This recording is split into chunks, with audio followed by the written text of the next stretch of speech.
देख रहे हैं भारत समाचार, आपके साथ मैं हूं स्वाति श्रीवास्तव। देश में चुनावी बिसात सज चुकी है। कोई भगवान राम की शरण में है तो कोई पानी में डुबकी लगा रहा है, कोई सुंदरकांड का पाठ करवाकर भगवान को रिझा रहा है तो कोई किसी को छोटा रिचार्ज बता रहा है। जाहिर है कि हर कोई साम दाम दंड भेद करके सत्ता की मलाई खाना जो चाहता है, लेकिन ये सभी लोग एक बात नहीं समझ पा रहे हैं कि जो पब्लिक है वो तो आखिर सब जानती है।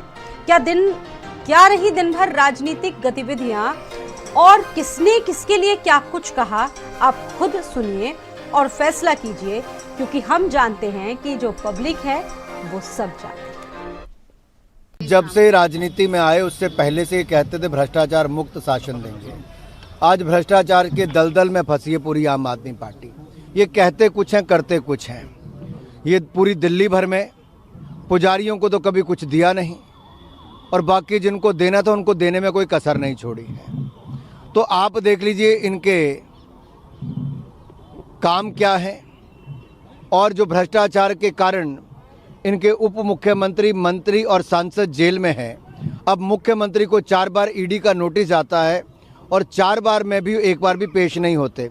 ऐसी क्या मजबूरी है कि कट्टर बेईमानों को ईडी के संबंध से भी दूरी बनाए रखनी है। मैं बस इतना ही कहना चाहूंगा कि अरविंद केजरीवाल जी प्रभु श्री राम के परम भक्त हैं और वे अपने जीवन का कोई भी बड़ा काम है या कोई नए काम की शुरुआत करते हैं तो बजरंग बली के और प्रभु श्री राम के चरणों की धूल अपने माथे पे लगा के करते हैं। मैं किसी अन्य नेता द्वारा अरविंद केजरीवाल जी पर लगाए गए आरोप या इस पर टिप्पणी करना उचित नहीं समझता। मुझे नहीं लगता कि हमें किसी और नेता से सर्टिफिकेट लेने की आवश्यकता है। कोई कह रहा है कि मैं सरयू नदी में चले आऊंगा, कोई कह रहा है कि राष्ट्रपति को नासिक आया जाए, कोई कह रहा है कि ये पाठ पढ़ाया जाएगा शिक्षा सेंटर में और जहां पर अस्पताल में पढ़ाया जाएगा। तो आप तो नरेंद्र मोदी की राह पर चल रहे हैं, जो वो कर रहे हैं आप वही करना चाह रहे हैं। तो आप में बीजेपी आरएसएस में क्या फर्क रहा है? तो मैं फिर से कह रहा हूं कि इस देश में मेजॉरिटी कम्युनिटी के वोट को कैसे हासिल किया जाए उसका कॉम्पिटिटिव हिंदुत्व हो रहा है। और मैं इस देश के मुसलमानों से अपील कर रहा हूं कि आप लोग देखिए ये जो खेल हो रहा है इसमें क्या हो रहा है बताइए। कॉम्पिटिटिव हिंदुत्व की पॉलिटिक्स को अपनाया जा रहा है। अगर अभी भी इस देश के सेकुलर जहन रखने वाले हमारे हिंदू भाई और मुसलमान जो इसको नोटिस नहीं लेंगे तो फिर नुकसान किसका होगा। पीडीए की बात हम करें, पीडीए में हमारे दलित भाई भी हैं, आदि आबादी भी है, और जब आदि आबादी को सम्मान की बात कहें तो वो इस तरह रंग बदलने की बात कह रही हैं। वो इसलिए कह रही होंगी, शायद उन पर दबाव कहीं से है, दबाव की वजह से ऐसी बात कह रही होंगी। मैंने आपसे कहा था, अगर आपने अखबार पढ़ा होगा कि पीडीए भगवान है, तो हमारे लिए तो पीडीए भगवान है। भगवान आपके साथ में है, पीडीए हमारे साथ है और हमारी कोशिश होगी कि पीडीए को अपने साथ लाया जाए।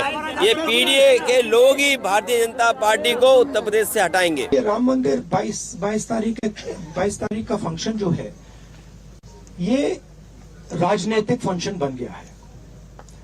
हिंदू धर्म के जो हमारे लीडर्स हैं, जो अथॉरिटीज हैं, उन्होंने कहा है कि वो नहीं जा पाएंगे क्योंकि ये राजनीतिक फंक्शन बन गया है। आरएसएस ने, बीजेपी ने 22 तारीख को एक चुनावी flavour, election flavour, political flavour दे दिया है। इसीलिए कांग्रेस प्रेसिडेंट ने इनकार किया वहां जाने का। जहां तक धर्म की बात है, हम सब धर्मों के साथ